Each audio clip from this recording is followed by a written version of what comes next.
Jumbo from the heart of the Masai Mara. Tonya and I spent 26 weeks over a 2.5-year period in Africa producing this book, Africa on Safari.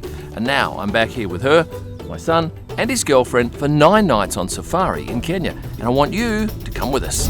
Well, things have gotten a bit hairy. We've had non-stop rain for about an hour and we're on the wrong side of the little river. So we have to dash back before the bridge becomes impassable. And it's crazy. Right, so we're gonna try this crossing. It's already overflowing. But let's see how we can go. I can see the markers there, so it shows we can still cross. And we cross. It's my defroster, bush defroster. This is very effective.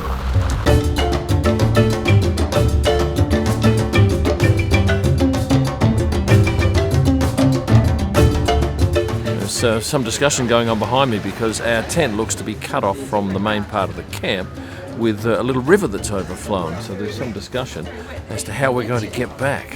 We're having to go the less travelled route, and you can see down here there's quite a flow of water. It's quite impressive. Behind us is the path that we normally take, and that's probably, I don't know, 8-10 centimetres underwater.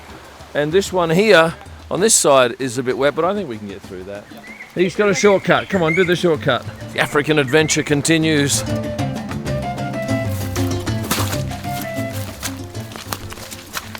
We want to shoot low to the ground, but we can't get out of the car. So what happens is I put a camera with a very long lens on, well, it's 100 to 300. I put this on a monopod and dangle it down here near the grass. Tyler connects via the iPhone, and we get these low-level shots, which are really quite different. Although the difference in height is only about a metre, it's a huge difference in the photo because you get rid of a lot of the background by shooting low and you get more sky. On what is a glorious morning, we've stopped safarying for a moment and now we're setting up for a breakfast, which is a traditional thing out here in the middle of nowhere with plenty of wildlife around us. Go here.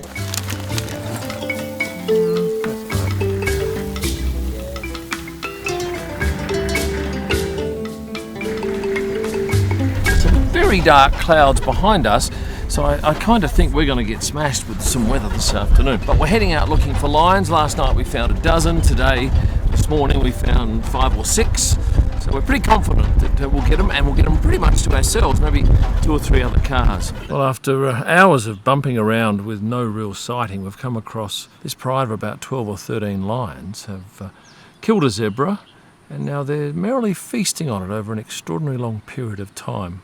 There are 7 lazy lions behind us, and we left them here when we finished our drive at about 11:30, and they're still lolling about. We've got 4 giraffes here, and we've got a camera sitting on the ground. Tyler's doing the remote, and it's a really different shot. But what's remarkable about this is this dark sky behind us. Ideally, what we want is no bush, but beggars can't be choosers. Decided to stay at 2 camps on this trip. This one here is the Olare Mara Kempinski, and we're doing 5 nights, then going 4 nights to the Bataleur camp. It's about a 2-hour drive. So this morning we went out, really lovely conditions, lovely light. We saw giraffes, which we silhouetted against the sun. Then we had a long series of nothing. Then we saw a cheetah, and then 7 lions feasting on a very recent warthog kill, and that was quite interesting to watch. Some very interesting vision as well as photos. And now we're heading out on an afternoon drive where we expect more dark skies, thunder, lightning and rain. And lions. It's all happening here. There's 2 male lions, not happy with another 2, so 2 are chasing 2 and we're chasing the 4. It's phenomenally we're going very quickly out here. We've raced ahead and we've got both pairs of lions coming towards us. The front pair, who are fleeing, are now walking, and I imagine they'll get a bit of a gallop on if the other 2 catch up, but it's quite exciting. Right, well, the fleeing lions have decided to turn around and go back, so they're causing us some extra mileage, but anyway, it's all a bit of fun and games. And over to our left is a beautiful hot air balloon. Well, we've gone backwards and forwards a few times now. It looks like the conflict has been averted.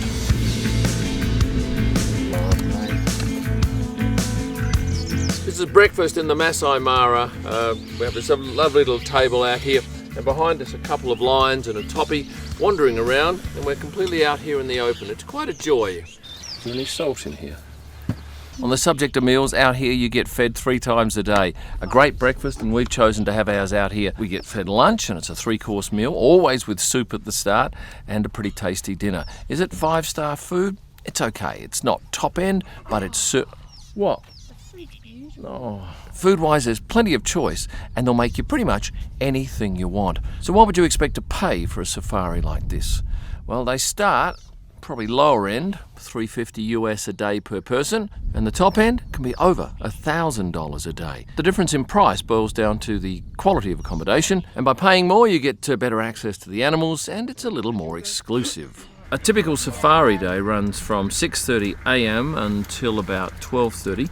Then you have 4 hours off and you're back out here for another 2 hours, finishing up at 6:30.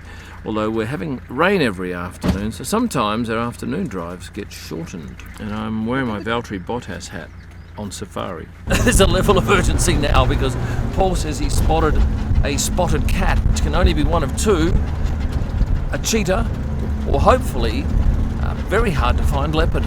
Big news, confirmation, it is a leopard on our 3rd safari day.